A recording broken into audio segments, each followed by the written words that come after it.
We are immensely proud to have a panel of experts amongst us today to walk us through the various opportunities, career paths, and information yet to be explored by us in the Indian Information Services. We have with us today Ms. Rashmi Roja Tushara Nair, an IIS officer from the batch of 2009, now posted as the Joint Director of Press Information Bureau in Kochi under the Ministry of Information and Broadcasting. Mr. Rajat Chandran MR, an IIS officer from the batch of 2011, currently the Deputy Director of Indian Institute of Mass Communication, Southern Regional Campus, Kottayam. Next, we have Mr. Suraj R., an IIS officer from the 2011 batch, serving his post as the Deputy Director of Press Information Bureau in Thiruvananthapuram. And we have Ms. V. Parvati, yet again an IIS officer from the batch of 2011, serving as the Regional Officer under the Central Board of Film Certification in Thiruvananthapuram. Now I request Ms. Soumya John, HOD of Communicative English, to speak a few words to us.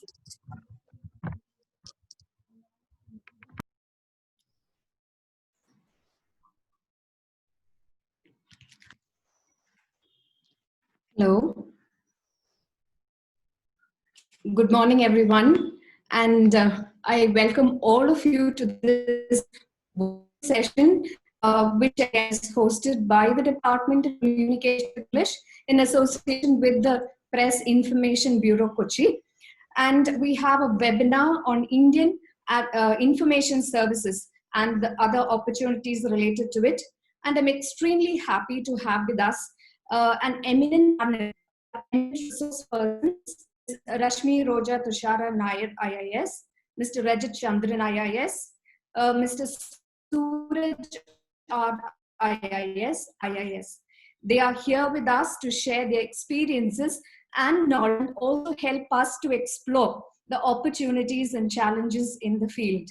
So before we start this seminar, I must take this opportunity to thank and also express deep appreciation towards Ms. Rashmi for envisioning such a motivating session for our students to enlighten them about IIS and other related career paths. It is her able guidance and support that has motivated us to create such a platform for all of you. And I must also take this opportunity to thank our director, Sister Vinita, Dr. Sister Vinita, and our principal, Lissy Matthew, who has helped us in organizing such a wonderful session, an enriching session for all the students and fellow educators on the occasion of the 25th year of our department. And I sincerely wish that this webinar will prove to be most productive and beneficial to all of you. And thank you once again. Hope you have a nice time. Thank you. So before we start, I would like to give a few notes to all the attendees. Your active participation is important throughout the session. Right now, we have everyone on mute to avoid background noises that may distract you from listening to the webinar. This is an interactive session, so questions and comments can be entered in the chat box, and they will be answered at the end of the session. Since we have 4 speakers with us today, please do not forget to mention the name of the speaker to whom you are asking the question to. E-certificates will be provided to those who fill a feedback form that will be shared in the chat box towards the end of the session. So now, without any further ado, we will turn the time over to Joint Director of PIB Kochi, Ms. Rashmi Roja Tushara. Ma'am, please. Hello, everyone. Hope I'm audible, Rachel? Yes, ma'am. You are audible. Great, great. So, very good morning to all of you. And first of all, a big thanks to St. Teresa's for organizing this webinar. Let me tell you, when I approached your principal, Dr. Lissy Matthew, with the idea, she was so positive. And she said, let me get back with my HOD. And immediately afterwards, your HOD gave me a call, Soumya. And the result of her efforts is what you see today, this webinar here today. And why is it that we thought of organizing this webinar? Basically because the Ministry of Information and Broadcasting, our parent body, wants to give some kind of an awareness about the Indian Information Service, to talk to the public, especially to students, about what the service is and what it can do for you. Now, so that brings us to the basic question, what is the Indian Information Service? Well, you all know the Civil Services Examination. It is an annual examination, if you are 21 years or above, and if you have a degree educational qualification, you can appear for this examination. And once you clear preliminary examination, just before the mains examination, you have to fill in an application. And in this application, you will be given a choice of services. And you have to indicate your order of preference. And among these services, among these choices, you will find the Indian Administrative Service, Indian Police Service, Indian Revenue Service, Audit and Accounts, and so on. And one of the services, again in this, is the Indian Information Service. Even though it is at par with the other civil services, it is not much known.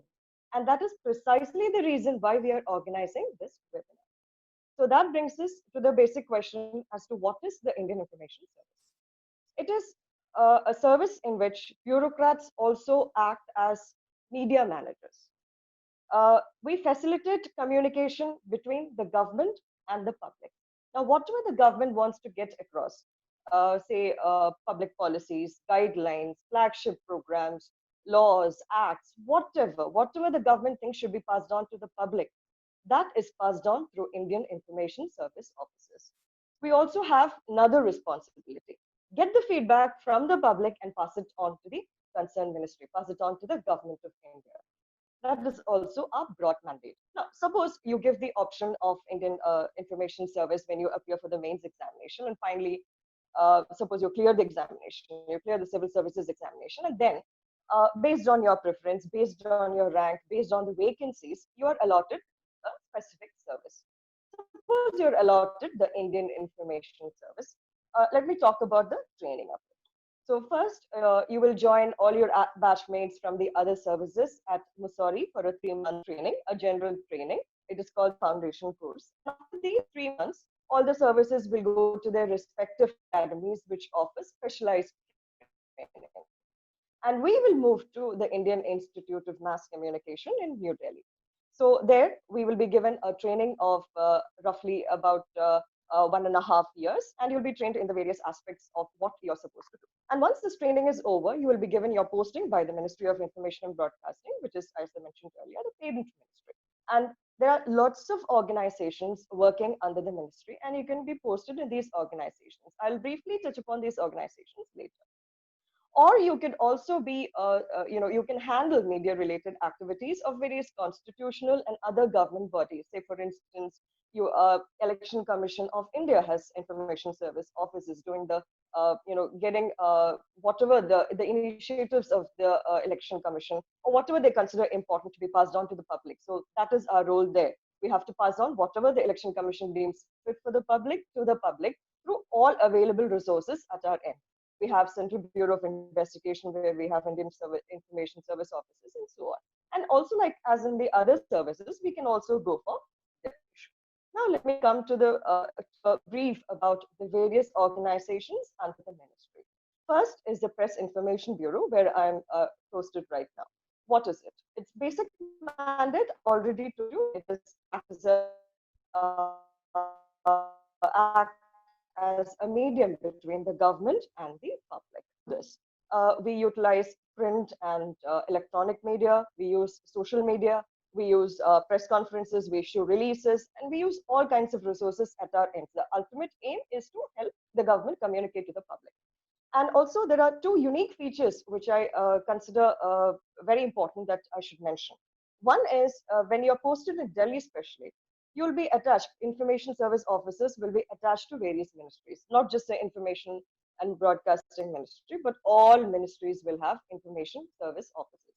And what is our role? Precisely this.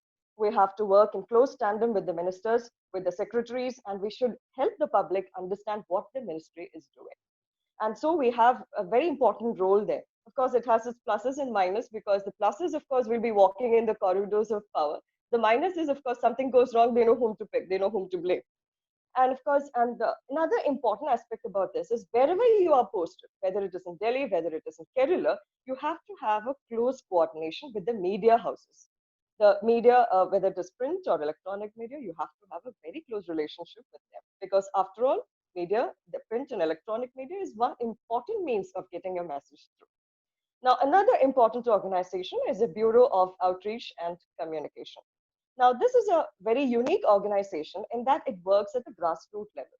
You have your field offices going to the field, going to urban, to rural areas, to remote areas, semi-urban areas, and actually organizing programs, songs, dramas, etc., exhibitions, workshops, and through these, basic means of entertaining people, they also get their message across. For instance, see, we have so many flagship schemes. We have so many schemes that could prove beneficial to the public, but they're simply not aware of it. For instance, how many people know about the Mudra loan? It can easily help you start a business, but not many people.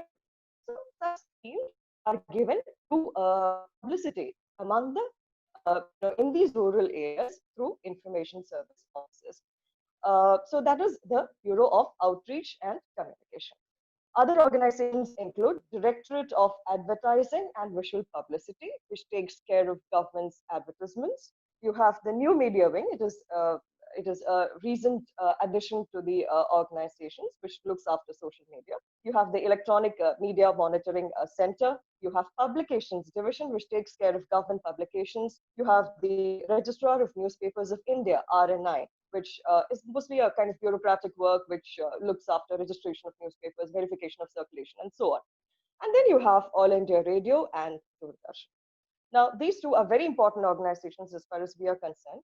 And whenever an Indian Information Service service officer is posted, it is to head these media, to these news units. That is, All India Radio and Doordarshan has units across the country. Every state has a unit. And the news unit of Doordarshan and All India Radio is headed by, the news units are headed by Indian Information Service officers, because obviously the government lies in news, where we can give due publicity to government programs and government activities. And recently, I have seen a positive trend. We are not just heading news units now, we are actually heading the whole organizations. For instance, in Delhi, right now, an Indian Information Service officer is heading the entire organization, All India Radio, and another Indian Information Service officer is heading Doordarshan. So you have, from news units, we have moved to the general organization as well. And well, let me now come to the part why I was attracted to this service. See, when I was also filling my mains application and I saw all these list of services, and my first option was Indian Administrative Service. My second option was Indian Information Service. So before making a choice, of course, I did my Googling. I consulted my seniors. I talked to many of my friends, and I realized something, and that was Indian Information Service is a quite unique and diverse service. Whereas in many of the services, you are, for instance, customs, you just do that kind of work, that line of work. If it is income tax, you do that line of work. Railways, that line of work. But this is not like that. This is a very diverse service where you have scope for creativity, where your innate ability to communicate, to read, to write, all this have a place. And moreover, my subject was English language and literature, and one of my optionals was writing for media. So obviously I thought, okay, let's put my training to some good use. And moreover, I would have a say in what the government is doing.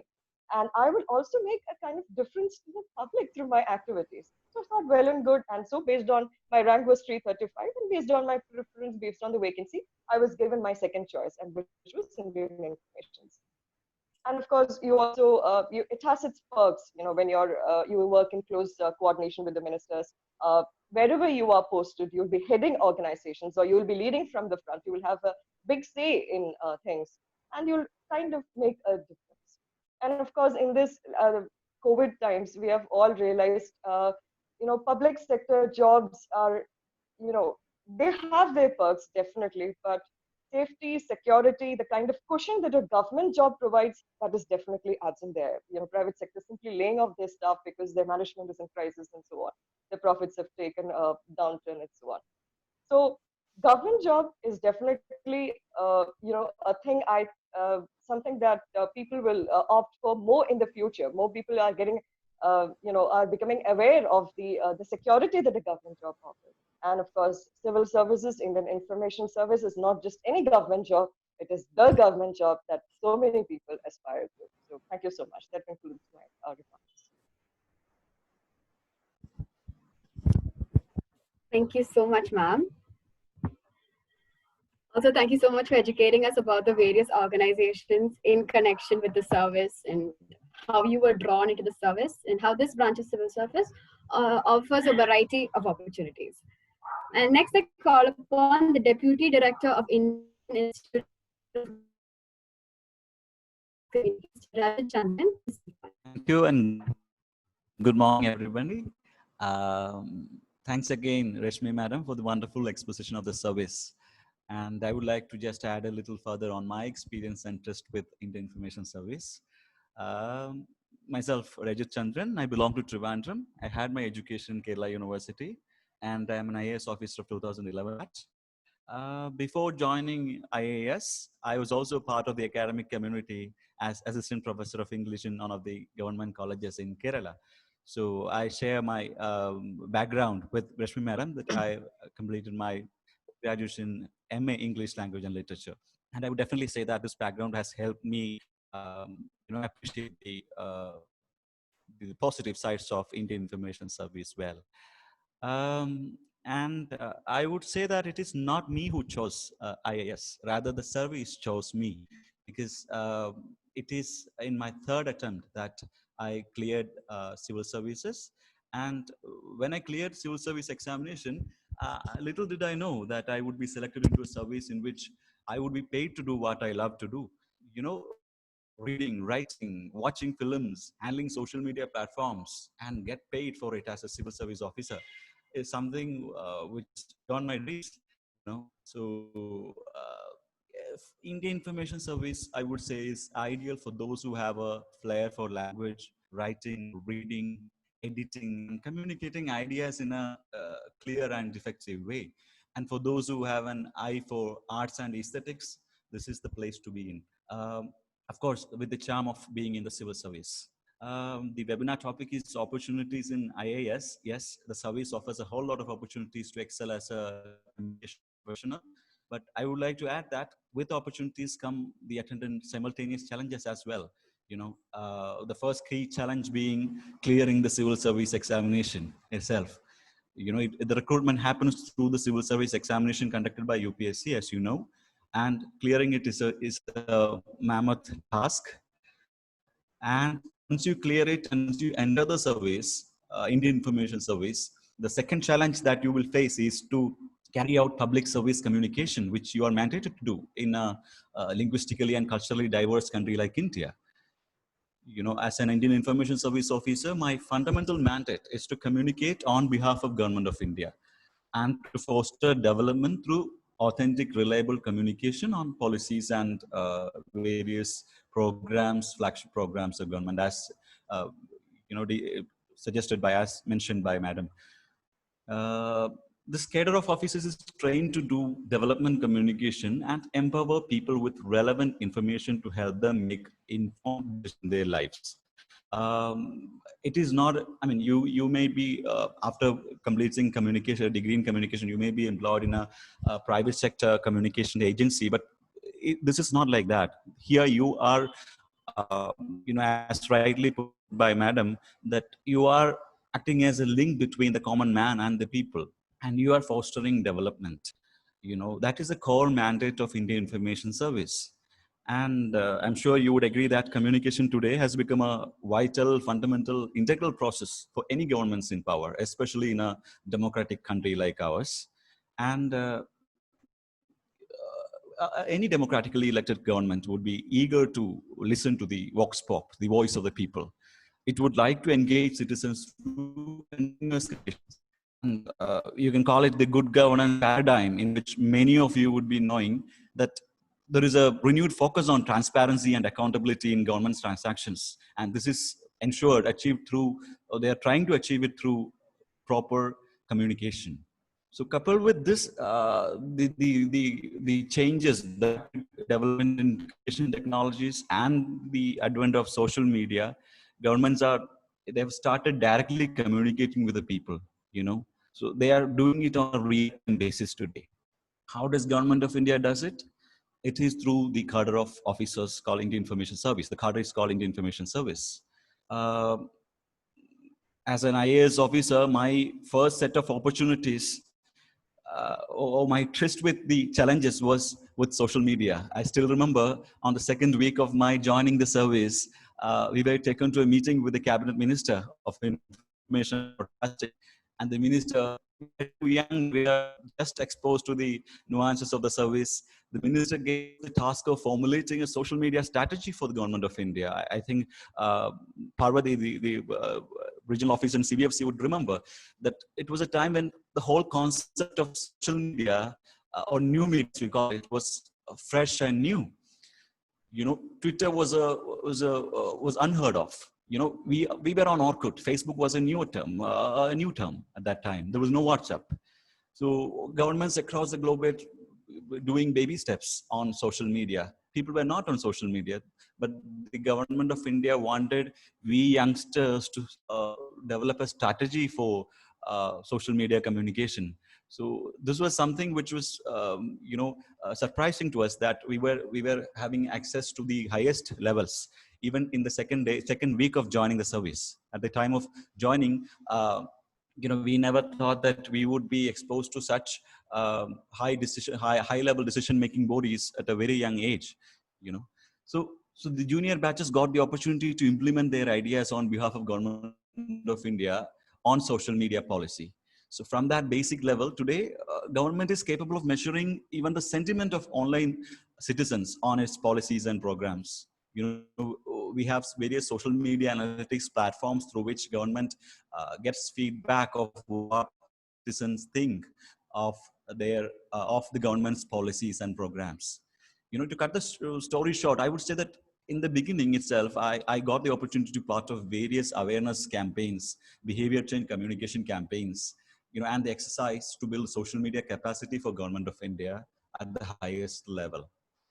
As you know, social media is continuously posing newer challenges to the government and the people with the onslaught of fake news, misinformation, as you may be aware.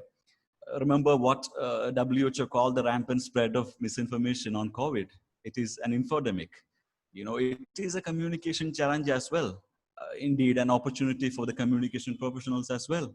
So my point is that once you enter into IAS, with the opportunities of working in a diverse field, you get to solve a lot of challenges as well.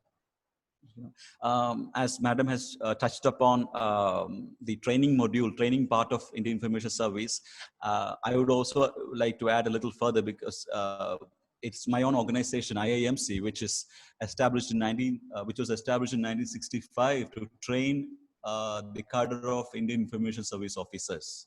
In fact, IIMC is known as the IIT of Mass Communication Studies in India. And from this itself, you can understand how close IAS is with the discipline of mass communication and media studies. The training academy of IAS is Indian Institute of Mass Communication, situated in New Delhi. Though it was started to train IAS officers, it has expanded to become the #1 media training institute in the country today. Its mission is to create a dynamic learning and working environment which not creativity, research, scholarship, and to develop leaders and innovators in the domain of media and mass communication. Today, it offers postgraduate diploma programs in various fields of journalism, advertising, and publications. It has 5 regional campuses as well, and one is in Kottayam. The southern regional campus is in Kottayam, where I am presently working in.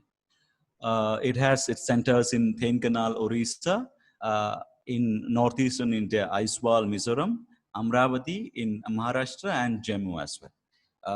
IIMC, Indian Institute of Mass Communication, is going to be deemed to be university very soon, and we are working on that line. So, once you are allotted Indian Information Service, you will, as Madam has already mentioned, you will be called you will be asked to do a foundation course either in Lebasna or Missouri, or in Bhopal or Hyderabad. After your foundation course, you will be, given training, a 9-month training in IIMC on various aspects of communication and media management.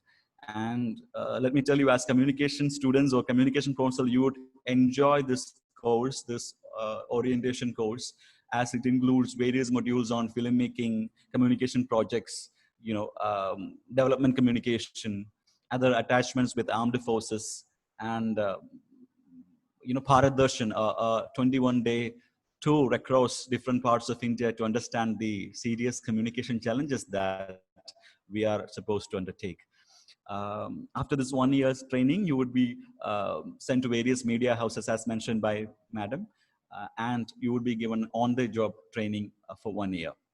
And your posting will be, the first posting will be as assistant director of the media organization that you will be part of. And then the promotions will be like, you will be deputy director, you will be director, you will be additional director general, you will be director generals, and you would be at the end, the fag end of your career, you would be principal director general, which is equivalent to the post of secretary, Government of India. For mass communication graduates and communication students, IAS, I would say, would be an exciting career path, as you would have already trained in the art and science of communication. You've already acquired the crucial skill sets while entering in the service itself. So you will have an added advantage, and you can, while people from the other backgrounds will be trained in the nuances of media and mass communication in IAMC. As communication students, as mass communication students, you have already acquired those skills. And I would like to add that in all aspects of governance, I should say, be it health, defense, culture, films, law and order, rural development, elections, there is a communication angle. There is a communication angle because of which your career will be diverse. You would get to work in a diverse fields of governance and development. So there are many of my senior IAS officers who have contributed significantly through their initiatives in the field of public service communication. I would like to mention one example. Like there is a program called SWEEP, called Systematic Voters Education and Electoral Participation, which was a communication project. It was an awareness campaign of Election Commission of India, spearheaded by an IAS officer. And this has resulted in a huge number of voter turnouts. This is a significant increase in the rate of voter participation, voter turnouts in the elections in the preceding years. So communication is seen as a solution to many of our developmental problems. So you are, as a young communication student or a officer, you are asked to undertake this responsibility of using communication as a tool for development.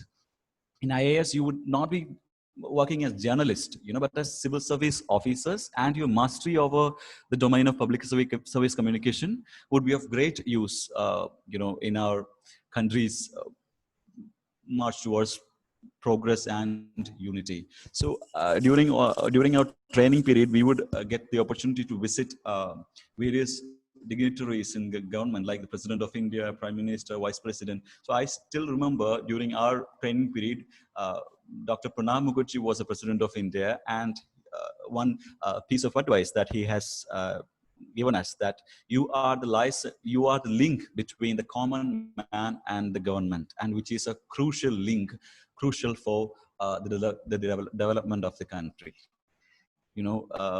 I would like all of you to explore this opportunity, this hidden gem in the list of civil services. And if you have a flair for language and reading and writing, this would be an ideal platform. Please do explore the possibility of joining the service. Thank you. Thank you so much, sir, for that very interesting insight about the service and the several training procedures and institutions involved in the same. So now I call upon the Deputy Director of PIB Thiruvananthapuram, Mr. Suraj R, to speak to us. Thank you for that, and very good morning to all of you. I hope the light is enough and my voice is good. Okay, yes, so sir. before, Audible. okay, thank you. So before I start my speech, let me introduce myself. My name is Suraj. I come from Alapi district, and I did my graduation in engineering. And after that, I worked in a private firm for 2 years. It is during that time that I thought about writing the civil services. So you know that the private job is basically you have a lot of work pressure, and then there is issue of, I mean, whenever there is a recession, you may get laid off. That basically there is no job security at all. So these factors actually prompted me to explore the arena of civil services. So I started my preparation some 10 years back, and I was preparing in Trivandrum only, and Trivandrum and for some time in Chennai, and I got luckily I could clear the service, and that is also a very turning point in my life. You know, the way the day you clear the civil services, that separates your previous life and the life afterwards, in the sense that, see, the appreciation you receive from your colleagues, your friends, your teachers, and everyone around you, that will be tremendous. But the thing is that after that settles down, you uh, then you gets calm, and then you try to understand what lies ahead of you. So for me, it was an accidental entry into information service, because my first option, as the previous speaker said, it was Indian Administrative Service, then Police Service, Revenue Service, and then I think fourth option was Information Service, because I when I checked the profile of various services, I saw the service. I went to the website of Mass Communication, IIMC, and then I went to the website of PIB, Press Information Bureau, etc., etc. And I saw that there is something interesting. of Information Bureau Trivandrum. Hello.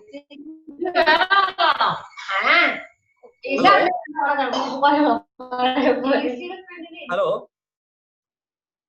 Some noise is coming up. Hello. So you may continue. Am I Yeah, audible? so you may continue. Okay. So that is the point. I decided that okay, I will go for information service. And after my three choices, the fourth one was information service. I landed up in service, and the training was very interesting. I was in along with my colleagues in Indian Institute of Mass Communication, where you undergo the training for about 9 to 12 months.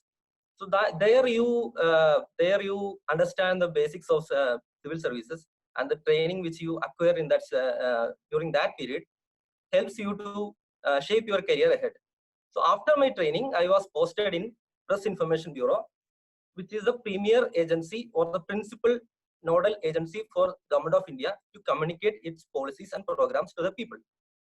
So I worked there for around 3.5 years in headquarters, and currently I am in PIB, Trivandrum, where I have been posted from 2018. So I have more than 6 years of experience in PIB. So I can say that PIB is a place where you are posted as a communication officer. You would be a spokesperson for a particular department or the ministry, where you will be handling a lot of information, and you will be attending the meetings of important meetings of the ministry with the key people like the ministers, the secretaries, additional secretaries, etc. So this is actually very overwhelming for an officer at a young age, because all the officers who are attending the other the meeting would be very at a very senior level. So the responsibility will be high, expectations will be high. They will be expecting you to send across all this information correctly, timely, promptly, and to give the feedback to the department or the ministry wherever you're posted. So that is very challenging part of being in the service. And then secondly, PIB, as you know, you can access the information in the pib.gov.in, that is a website, where you will see that almost all the important decisions of the Government of India, each and every is there. You come to a point where you have a lot of information which you are disseminating to the people. So the people come gets that information through the print media, electronic media, and the social media. So basically, even if it is named as Press Information Bureau, it is basically a public information bureau. And you can see that in PIB, you would be writing releases, you would be writing features. If you are a good writer, you can write good features. Then you will be arranging the conferences for the ministers. You will be traveling with them. So all these opportunities are there. Then after about 5 years of my service, I could say that the other organization which I worked was Directorate of Field Publicity, which is called DFP. At present, that organization is not there. It is merged with another 3-4 organizations. DFP is a place where you get to communicate with the rural people. See, in PIB, you would be sitting in the office. In DFP, you will be traveling to many places and you will be attending different meetings in the villages. So there you get to meet a lot of people. Those people would not have much information with them. Okay, so they actually, most of the people, see, I was working in Tamil Nadu. I used to travel a lot in various districts of Tamil Nadu. Wherever I go, I could find that the rural people, they don't have much information. So in that way, they are very powerless. So your job is to communicate to them the schemes and programs of the government. For example, Jan Dhan Yojana. There is such a program where you can open a bank account free of cost. Many people are not aware of it. So that is one lacuna in public communication, because your programs are not reaching to the ground level. So DFP gives you an opportunity to be a public speaker, go there, talk to the people, get their feedback, inform your department. So that goes on. So that was a very interesting point for me to be in Tamil Nadu, because that gives you an opportunity to learn the language, speak to them in that language. And when you learn a language, you actually would be understanding more about the people, their culture, etc. So these two are basically the main work areas for me in the last 7-8 years. And apart from that, if you could see that basically the civil services give you a lot of prestige, and there is a power, and there is a good work-life balance in the service, especially in the information service. And then you have a lot of networking, in the sense that your colleagues will be posted across various services. So you will be talking to friends who are collectors or SPs or in foreign services, etc. So there you actually have a scope of getting things done, I mean legitimately, because suppose some of your friend or colleague or a person known to you is in distress. He needs some service, some positive things in any part of India or abroad. If you have good contacts, you can get things done. So networking is the big plus of the being in civil services. And there is job security. It is not like in private sector where you are laid off whenever there is a crisis.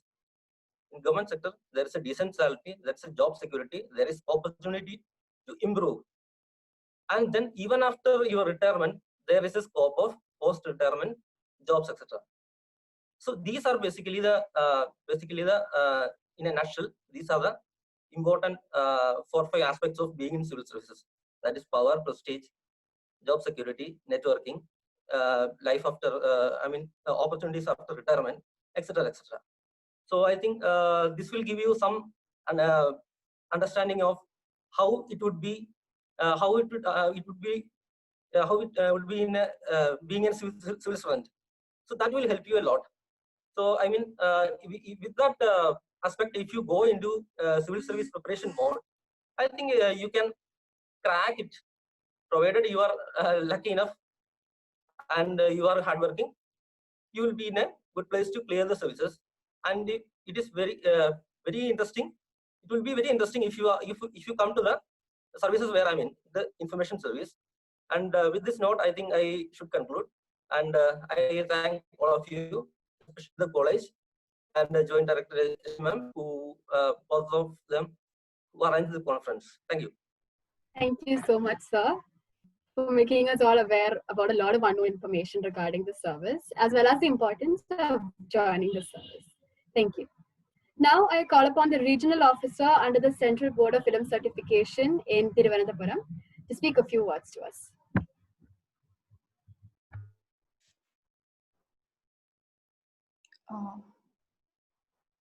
Am I audible? Yes, ma'am, you are. Okay.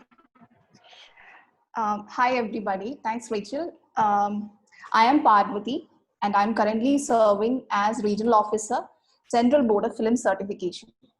Now, it would be much more easier to introduce myself if I would say that I am regional officer in Censor Board, because that is the most common and well understood, abbreviation or whatever, synonym for the Central Board of Film Certification. Now, I belong to the 2011 batch of Indian Information Service. Now, let me speak a bit about myself and then I'll get on to other things. I am an engineer, like my colleague who just spoke before me. I am also an engineer. So it would be, I would be being untrue to myself if I would say that this was my first option. No. My first option, for as it is with most people who appear for the civil service examination, was the Indian Administrative Service. But this option wasn't too low in my list of priorities, because it was like probably the fifth option after the Indian Administrative Service, the Foreign Service, and the IPS and IRS. So I chose this as my fifth or sixth option, and considering the rank which I obtained, I got it allotted into the Indian Information Service. No, so it was also a matter of chance, as well as call it destiny or divine intervention or whatever you may. So once I got allotted into this service, I was obviously left with far too many attempts which I could have taken and probably improved my rank and gotten into another service. But I made a decision after entering into this service to stay.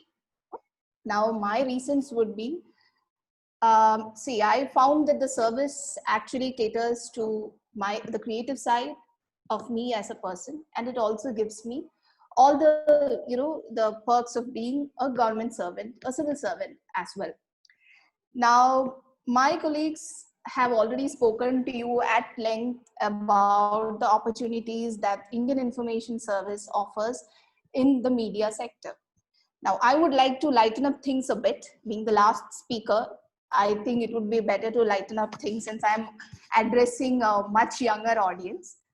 So the Indian Information Service also offers opportunities in the entertainment sector, specifically the film sector. Now I'm sure everybody is interested in films, most of us, and at least for us Malayalis, films are like, it's the staple, it forms a part of our diet itself. So I am, this Indian Information Service, if generally the perception about civil services is it's all about files, meetings, budget, and all that. I would say Indian Information Service actually, is not really just about files or meetings and meeting outcomes and everything. It is also an avenue to be a civil servant and also to cater to your creative side. Now let me come to what I am handling right now. I am being in the role or capacity of regional officer at Central Board of Film Certification. Now it's much more easier to explain my job if I would say that when you go to a movie hall and watch a film, now in my case I would have to specify Malayalam film, the first thing that you see is a certificate of the Central Board of Film Certification. Now that certificate, I mean, it would seem as if I am bragging a bit, but for the sake of convenience in explaining things, I'm just indulging in a bit of bragging. But I sign on that certificate. So that is an opportunity and that is a challenge. An opportunity for my creative side, a challenge for practical reasons. Now the opportunity is that I am one of those few persons in India who is actually being paid by the government to watch films. Now I watch films for a living. Now that is a fun side of it. Like, I think everybody loves to watch films. I don't think there's anybody who doesn't like watching films. And now if you get to watch films and you are actually being paid to watch films and to gauge and assess the impact the film would have on the public, now I think that's something that you can aspire for. So I enjoy my job because first of all, it actually gives me a lot of exposure into the field of cinema. it actually, like my colleague said, there's a lot of exposure to people who are, renowned people from various walks of life. You speak to them, those kind of interactions also actually enrich you as a person and as well as a professional. Now, there are challenges. See, as with every other profession, there are challenges in this profession as well. Now, the specific challenges that I face as in my current capacity is that films are prone to controversies. So controversy is like, it's something that I can actually, in my capacity as a RO, I cannot avoid a controversy. And then there are court cases, there are litigations, you're at the center of it all. But trust me, when you enter into the Indian Information Service, it actually equips you to handle all these. So even though it might seem overwhelming when you listen to such things, it is not as overwhelming when you actually get trained to do it. So I see my current designation as an opportunity to, be creative as well as to cater to, the civil servant inside me. Now, there are other opportunities also in the film sector, which I would just like to highlight a bit. Now, all of you must be aware of the International Film Festival of India. Now, that is, that is like the meeting place of international cinema. It's like it's a meeting place of international cinema and regional Indian cinema. Now, who do you think organizes such an extravagant, it actually attracts international attention. Now, I have to, place on record my pride in telling you that it is organized by the Directorate of Film Festival, which is most often manned by officers of the Indian Information Service. So that is also another opportunity, which is again creative and which is also managerial, responsibility. Now, there are other opportunities also, like so many events that that you're familiar with. People from our service are an integral part of organizing all such events. So I would take this opportunity just to highlight a couple of them. The National Film Awards, all of you must have seen the function on TV, which is widely covered across the country. And there's the Dadasaheb Phalke Award. And then there are a lot of other film festivals and, cultural exchange programs and things that the Directorate of Film Festival does. Now, all these are programs that actually require a high amount of skills and managerial skills. And I would like to proudly add that my fellow service officers have been doing these all. Now, apart from organizations, there are other institutes of repute in the film sector.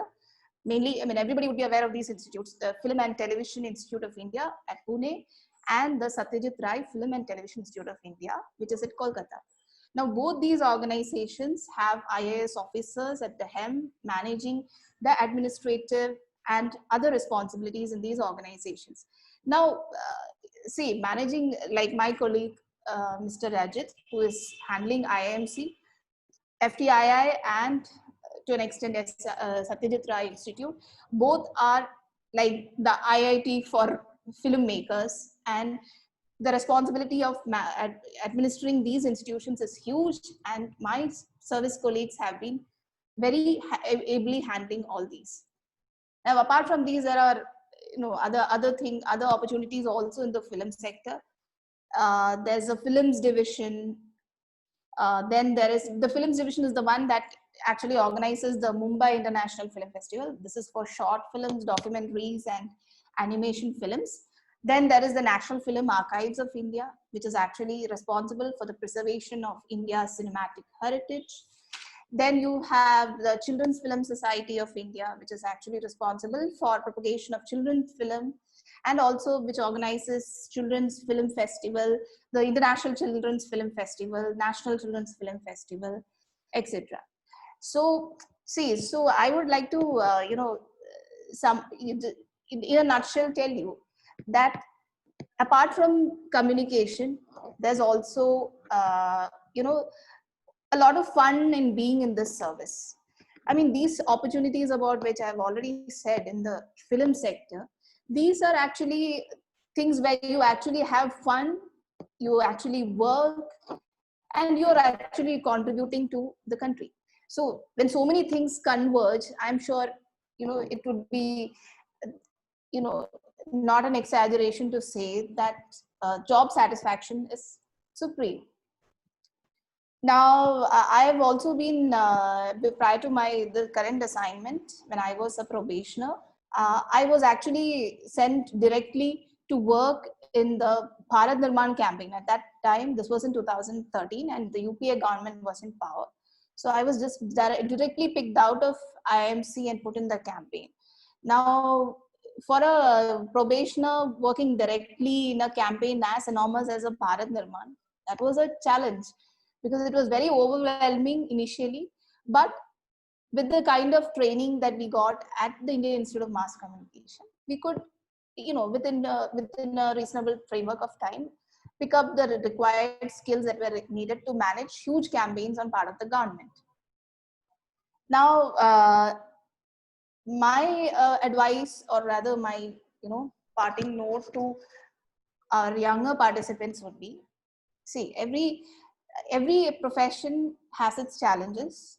It's also an opportunity. Now, challenges and opportunities are part of every profession. Now, this Indian Information Service is one of those, list of services in the civil service examination. There are other 24. The more prominent services being Indian Administrative Service, Indian Police Service, and Foreign Service. Now, there's nothing specifically that you need to do to get into the Indian Information Service except appear for the civil services examination. But those with a background in media and communication have definitely an added advantage, or rather a head start advantage, when they join the service. Now, as already spoken about at length by my service colleagues, communication is a two-way street. It's not just about communicating, by government to the public. It's also about communicating by the public to the government. So this entire interaction would, this entire discussion would be futile if we did not stick to the ethos of our service and understand what our younger participants have understood and would like to, ask further about. Now, when they say, when you are informed, when you have the right kind of information, you take the right kind of decisions. So I hope this interaction has helped you, be better informed about the Indian Information Service itself, and probably will help you, take an informed choice when it comes to filling up your forms for the civil services examination. So with that, I conclude. We would love to take your questions in the interaction round. Thank you. Thank you. Thank you so much, ma'am, for sharing your experience and your service journey, as well as the new insight about film festivals and cultural programs and how they're organized, and also about like the numerous institutions related to the film sector. And so with that, we will go ahead and take some time for questions. You may all type down your inquiries in the chat box provided. And in the meantime, we will now move on with the questions which have been entered so far. So the first question is to Rashmi ma'am. And the question is, does a student stand a chance to get into IIS with a hotel management background?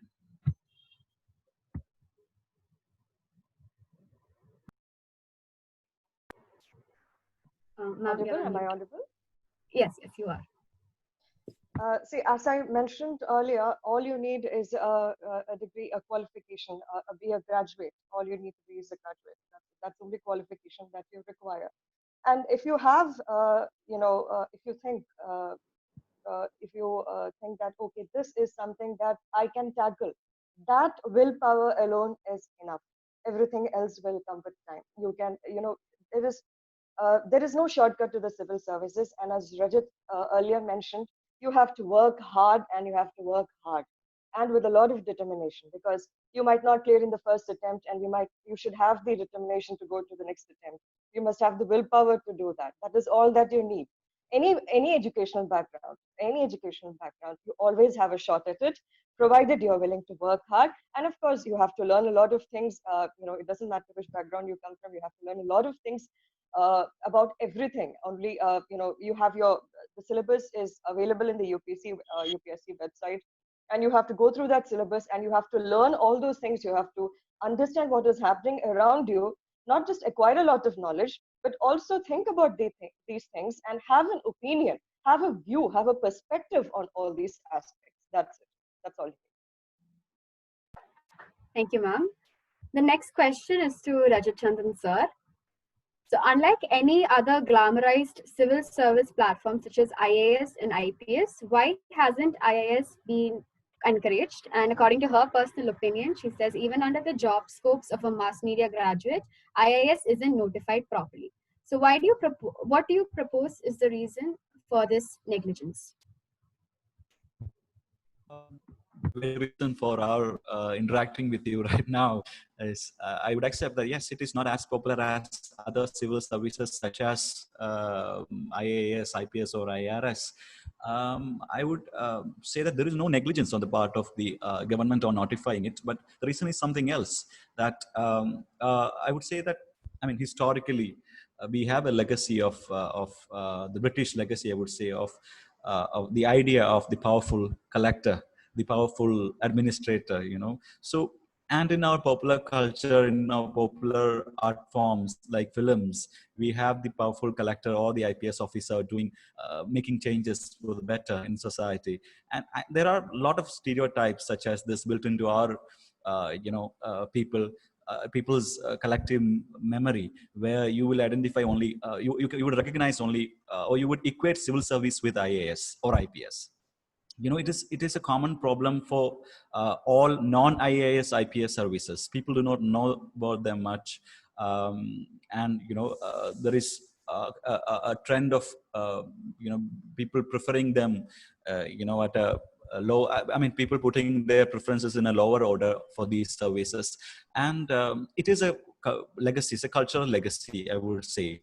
One, two, I would say that the services such as Indian Information Service requires a certain skill sets, certain flair, certain taste, certain amount of creativity, which many people do not have, which many people do not like. The very reason why people write civil service is to get into civil service and get a sense of authority, to make changes happen in a quick way. So Indian Information Service is not such a service where you can directly change the lives of people instantaneously. It is you need to have a certain set of soft skills and a certain amount of appreciation for art and aesthetics, a certain amount of creativity to enjoy being in the service. Many of us do not write. Many of those who aspire for civil service do not look for these kind of qualities being in the service. Qualities, they don't look for such aspects being in civil service. So one of the reasons perhaps is this, our preoccupation with the sense of authority and power. I mean, like any other service, it is getting notified as part of the civil service notification every year. There is no negligence on this part.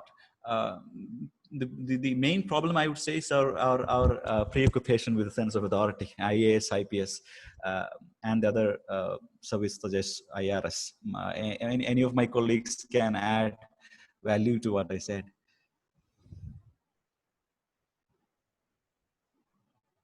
Yes.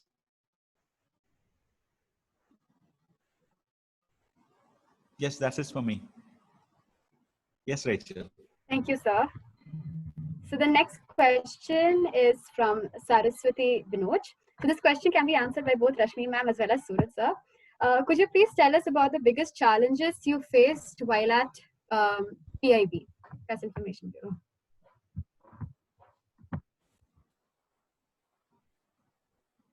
So this question is it addressed to me? Yes, sir. You may answer it. Okay, I think there are 2-3 more questions addressed to me. Okay, this was relating to the challenge.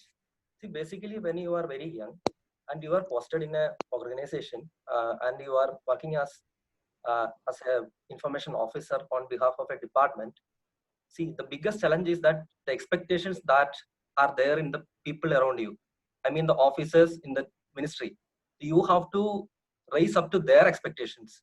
So, which means that, see, they would be expecting you to handle their communication and to prepare a communication strategy so that the message is put across rightly to the people. So this has to happen in a time-bound manner. So as a young officer, that would be a big challenge to anyone in that, in that position.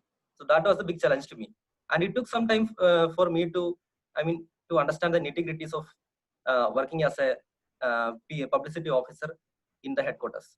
So that was a big challenge. And there was another question, if I suppose there was another question relating to how an engineering graduate jump into civil services like information service, which is a specialist service. So actually there is nothing that prevents you from landing up in any service, irrespective of your background. You may be an engineer, you may be from a commerce background or from a humanities background, but it doesn't matter. Why? Because so many engineers and doctors are into civil services is because there was a trend in our, in our society for the last several years, where students are pushed into engineering and medicine before giving them an opportunity to think through. So that was the reason there are a hell lot of number of engineering graduates, and not everyone would be landing up in an engineering job. They would be changing their profession afterwards. So that would be the time when they start thinking about their career opportunities. And you see in the last 10, 15 or 20 years, there is, more number of people from Kerala have started clearing the civil service examination. So naturally, that has given a boost to all others who were looking for opportunities. So I think that is the reason in the last 10, 15 years, a lot of people are into civil services, coaching, etc. So that is one reason. So, so you could be an engineer, but that doesn't matter. You could be from a science background. It doesn't matter. You could be from a communicative, like you, English like you. So that doesn't matter. If you are, if you have made up your mind to prepare for civil services, I think that matters the most. So that is the thing. And basically, when you land up in a service, there you have to undergo 2 years of training. So that training mold you to become an officer in that service to do the specialized task assigned to you. So I think that is the answer to that question. Thank you, sir. And to add to Suraj, I think the biggest challenge, of course, see, I'm new to this organization. I just joined in February.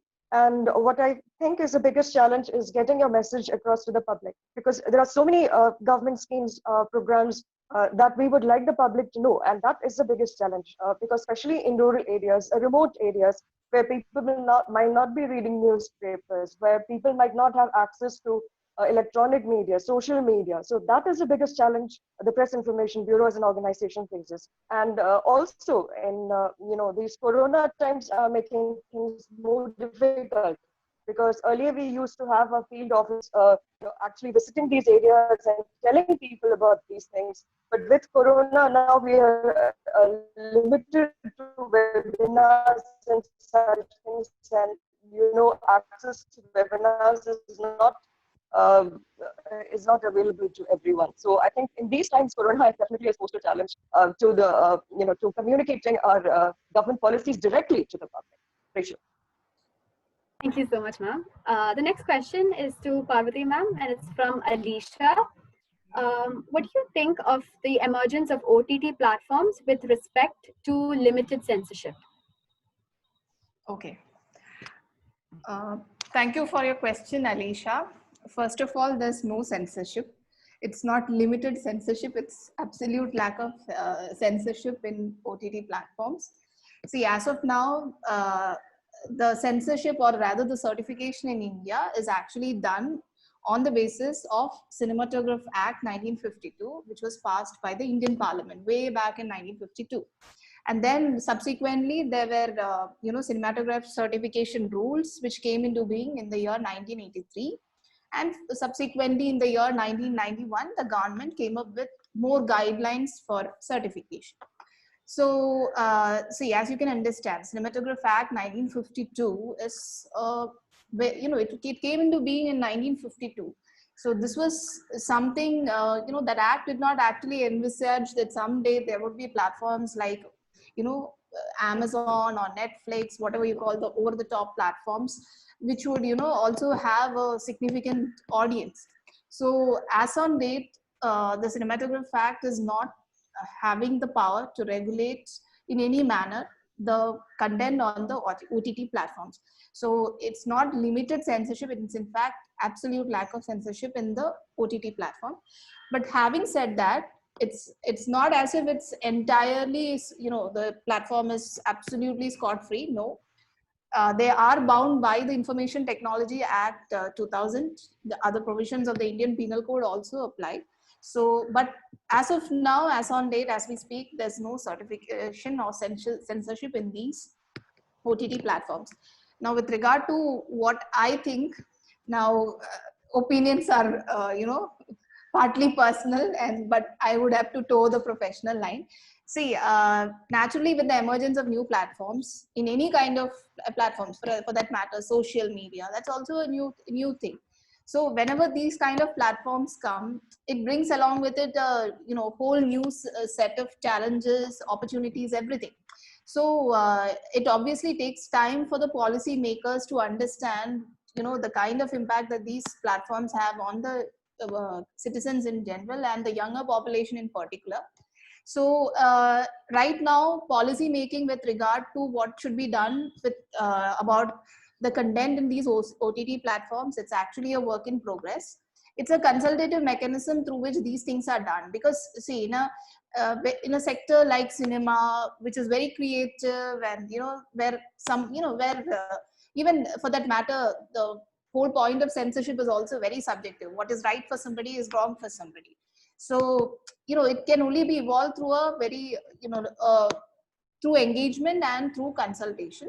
The ministry is right now in the stage where it is engaging with all stakeholders as to how the content on these platforms should be regulated. So once something, so there's some kind of concrete policy with regard to these, only then would there be actual censorship in these platforms. With regard to whether censorship should be there or not, what I feel as a person is that given the kind of diverse population that we have in this country, and given the fact that sensibility of people vary, and significantly vary, it would be better to have a sense, some kind of regulatory mechanism, either a form of censorship, or maybe some kind of self-regulation or something in place with regard to the content that is there on the OTT platforms. Thank you. Thank you, ma'am. The next question is to all of you guys. It's from Megha. Could you explain on the creative side of being an IIS officer? Anyone can answer.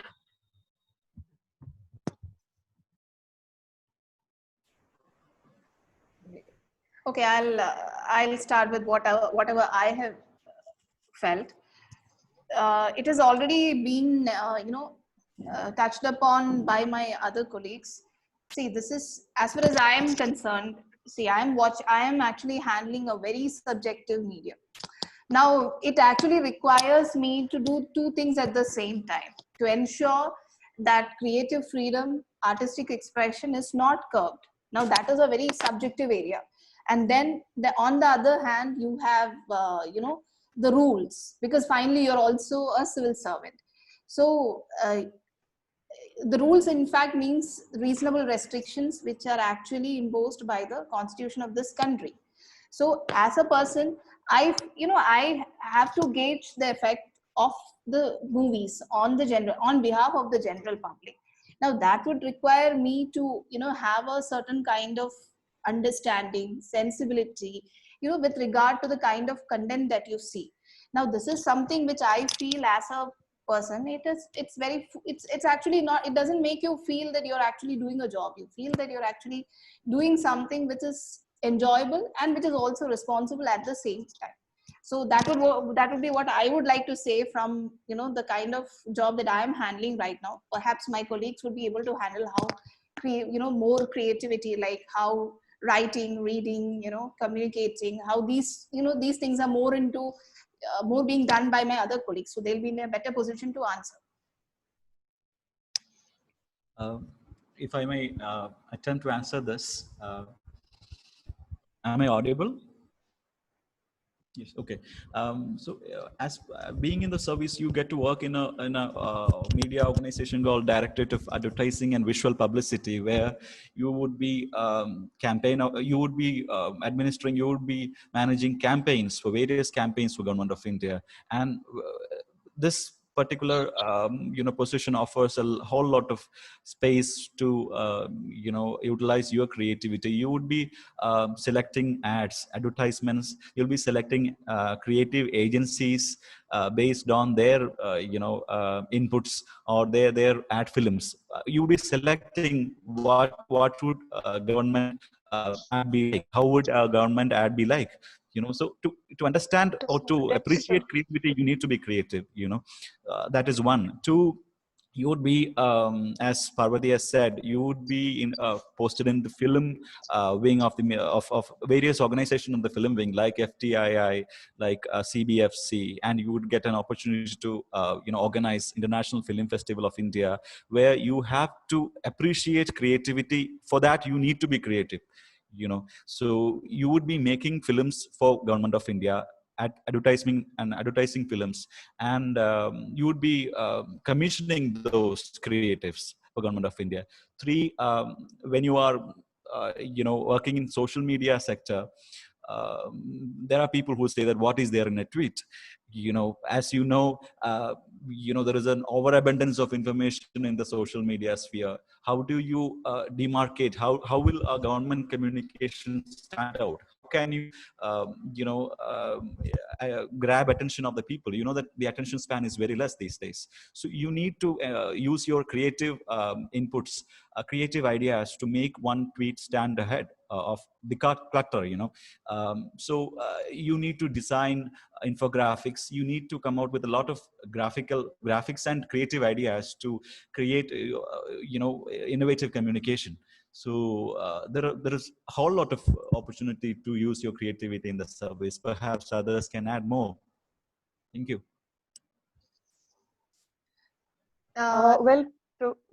Rachel? No, you can go ahead. So, see, to add to what Rajat and Parvati have already said, I've already mentioned the various organizations under the ministry, and the scope for being creative and how do you be creative, that varies from from organization to organization. For instance, before I was posted in Press Information Bureau, I was heading the news unit in Doordarshan.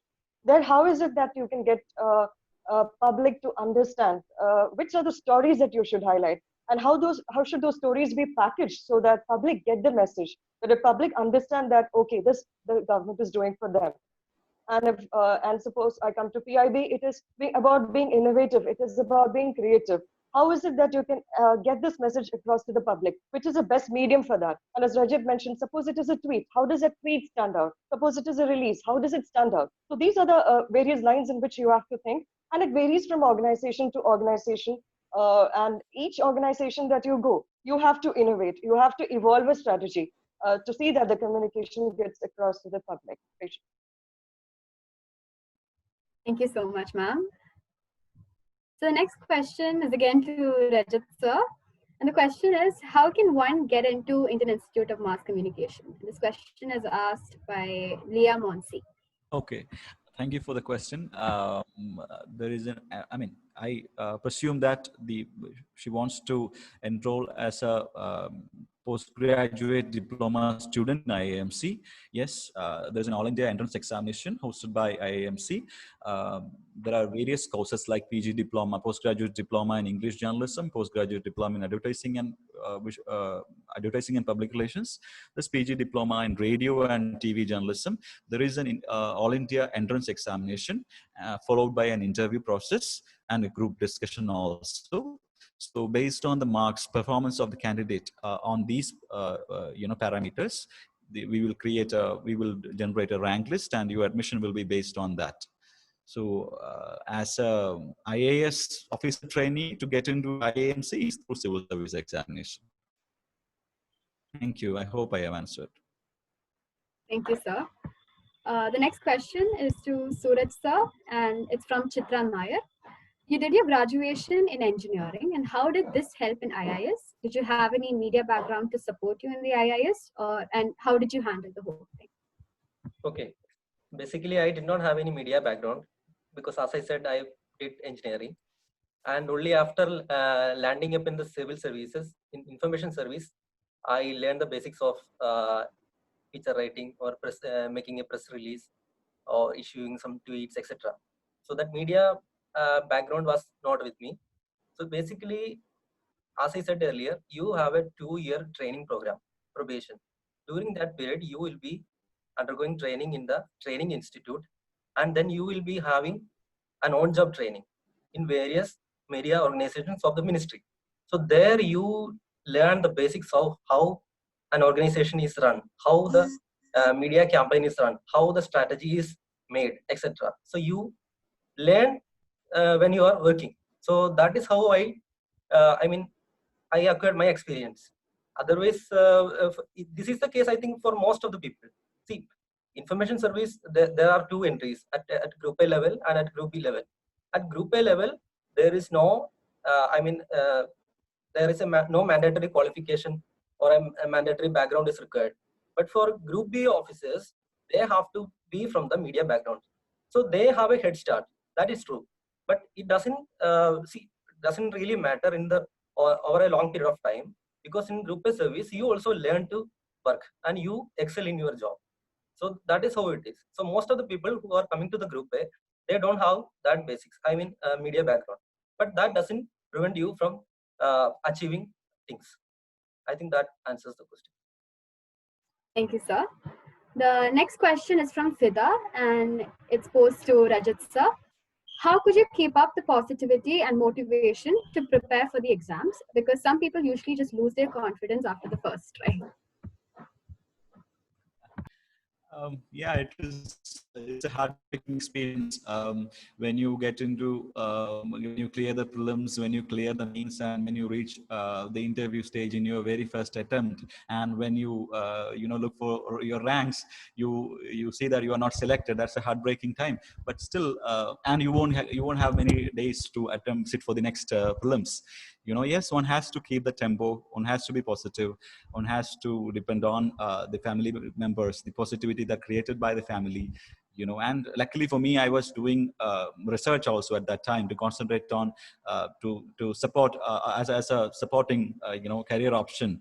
So I while preparing for civil service, while writing the exams, I cleared the Kerala PSC also, and I joined service as assistant professor. So I had something to fall back to. So it was not like do or die for me. So while being in one profession, I cleared the civil service. So there was something to distract me from from concentrating on the failures. No, yes, be positive, keep up the tempo, continue doing the hard work. It pays. Hard work pays ultimately. Thank you. Thank you so much, sir. The next question is from Anna, and it's to Suraj sir. In the age of information overload being a daily reality, how does the IIS aim to curb fake news and rumors with specific reference to the rising pandemic scenario and the impending border crisis in India? Can information also be controlled through platforms such as WhatsApp, which is particularly famous in our country for spreading fake news? Okay, thank you for that question. Basically, every one of you know that fake news is a big issue here. There are a lot of platforms which are outside the purview of our, the government agencies. Say, for example, in WhatsApp, people can create group and then they can spread whatever they like. So there are limitations for government to get into all those messages and screens. So that is not a good thing for a democratic government or any democracy for that matter. So basically, that is a big issue. But then what the government can do is that they can work with these service providers like WhatsApp and Telegram and see for example, WhatsApp has a feature which shows that it is a forwarded message. So like that, you can differentiate whether it is a source message or it is a forwarded message. And of course, there is the hate news is being spread. Somebody can, complain to the other authorities concerned. So that is there. But otherwise, the best thing is to create a strategy to contain the fake news. Say, for example, you have to counter the news. So that is with that intention only, the government has recently started a platform which is to fact check. So in PIB, we have a fact check unit. So whenever there is whatever that appears in paper, so see, whatever that appears in paper may not be coming through reporters. Sometimes that might have appeared in the online media, social media. So they would be reporting on that only. So the whatever comes in WhatsApp sometimes can appear in the print media also. In that case, what happens is that every such instance, if it comes to us, we do a background check whether if it is specifically relating to the government of India. So whenever there is say, for example, there can be instances where one news would be saying that, see, the government has started a program and is giving some benefits to somebody. In fact, it may not be true at all. So in that case, we refer the matter to the concerned ministries and get them to issue a rejoinder, etc. So that way, through fact check, we try our level best to contain the fake news. But that is just a realm of government news. Beyond that, there are a lot of things. See, for example, whatever happens in the border area with respect to that crisis in the Ladakh sector last month, there were a lot of speculations, a lot of fake news flying high in the social media. So there is a limit to government agencies to contain all those things. So people should be, what the government should do is that they should solve the information deficit. So government should be proactively giving more information than it is giving right now. So that is there. So government is actually trying to improve their level best to, contain the fake news. So otherwise, that is one thing. And the second thing is that people have to understand. That is not just possible only if they think that there are other stakeholders in it, apart from government, the print media, the electronic media, etc. They should be responsible, and they should give only the authentic news instead of giving this kind of breaking news or fake news, etc. I think that is it. Suraj, with your permission, I would like to add a little further to this. That fake news and misinformation is not just a phenomenon in India only. So, it's a global phenomena. We, as the world is facing it. And its technology is changing so fast. So government policies cannot match the pace of these technologies. For example, internet and social media. The advent of social media has, and Parvati has pointed out, the OTT platforms. There is the policy is not matching with the changes in technology, the rapid changes in technology. We are evolving. The policy will evolve, of course, but in the meantime, this menace of fake news or misinformation is harming us as a society. Government of India has started a fact check Twitter handle to counter fake news and fake narratives. Other than that, there are policy level measures taken by the government to address this issue. We are in talk with government, is in talk with these platforms like WhatsApp. WhatsApp is working, is modifying, customizing a lot of their capabilities on this. And regarding border issues, it is said that in 21st century, war is not on the ground. It is through information. It is called the information warfare. This is a new world strategy of using information campaigns and creating perceptions. So we are on it. We are doing a perception war in the border areas also. We are not bad at it. Yes, thank you. Thank you so much. The next question is to Parvati ma'am, and it's by Gauri. How much influence do you have in what is accepted in film and what is not? Is the censorship on films formulaic, or do you get to use your own discretion? Thank you, Gauri, for the question. As regard to the usage of the term influence, I would like to rephrase it as responsibility, because influence comes with a negative connotation, if I may say so. So see, again, let me tell you that no process in this country is undemocratic. So the entire process of certification is not a one, in my case, one woman show. It's certainly not. The government wants to take different opinions on board while certification. So it's always done by an examining committee. So I am the person who heads the examining committee in the capacity of an officer. So certainly it actually vests in me greater powers than the rest of the members, which is in fact true. But apart from that, in a committee of 5 is what, which gauges a film, which is meant for public exhibition. Now the committee has, one examining officer and 4 advisory panel members. Now these advisory panel members are actually eminent persons from different walks of life who have been actually appointed by the government of India, who they think are capable to gauge the impact of films on the public. Now, again, to ensure that adequate representation of women is there in the examination of films, the Cinematograph Act has laid it down that 2 women members have to be part of every examining committee. So when you actually see a film, you can see the certificate. You can always find that it is, on the recommendation of an examining committee, and you can see names of 5 people figuring on a censor certificate.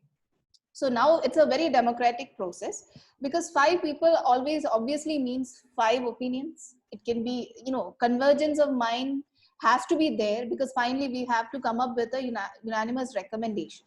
So generally what happens is we go with, we have 2 ways of handling it.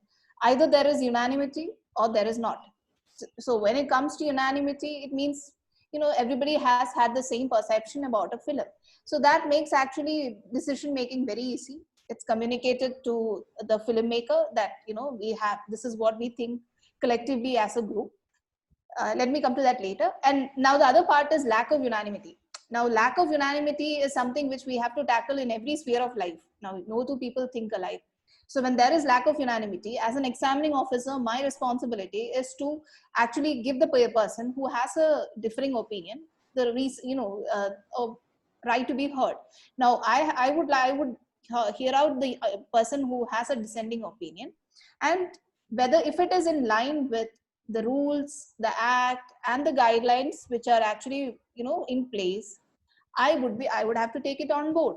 But if it is something which is absolutely not having any kind of legal backing, then I do have the power as well as the responsibility to step over it. Now again, what we generally do is, like when there are 5 people, if 4 persons agree and there's just 1 person who's not agreeing and has really do not have any sound reasons for his dissent, then we generally pass it by a majority. But if more than 1 person disagrees, like if it's a more closer situation, like 3 people have a different opinion and 2 persons have another opinion, what we do is we refer the film to a larger committee. Because when there's no unanimity, and it's like a very close situation where decision making is next to impossible with a very slim majority. So what we do is we have an institutional mechanism, which is the revising committee, where the film is actually viewed by a larger committee, which consists of 9 members and is presided over by one of the board members. So that committee would take a call when we are unable to, take a decision with regard to a film at the examining officer level. So that is what I would say with regard to the influence, or as I rephrase, the responsibility.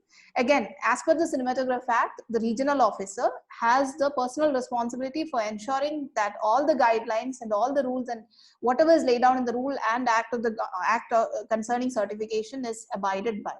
So it obviously places greater onus of responsibility on me to ensure that the committee always takes the right decision with regard to the film. Now, is it formulaic? No, it is not formulaic, because there are clearly there's a act of the parliament. Now, parliament is supreme in this country, and when the parliament has passed an act, we are, as a civil servant, I have to abide by the act. then there are rules, and then there are guidelines. So discretion is something, discretion, if you ask me, is it completely not there? No. Discretion is where where when it comes to smaller things, like if something has a capacity to affect public order, or if something has a capacity to actually instigate violence, communal issues, and things of that magnitude in this country, obviously you are not going to certify it. But if something is very minor, or if something is maybe, could be, might not be having a negative impact, maybe there you can probably take a calculated risk. So that is something which will come in any profession. Sometimes you have to take calculated risk. It would, if it's an intelligent guesswork or a assessment, most often it pays off.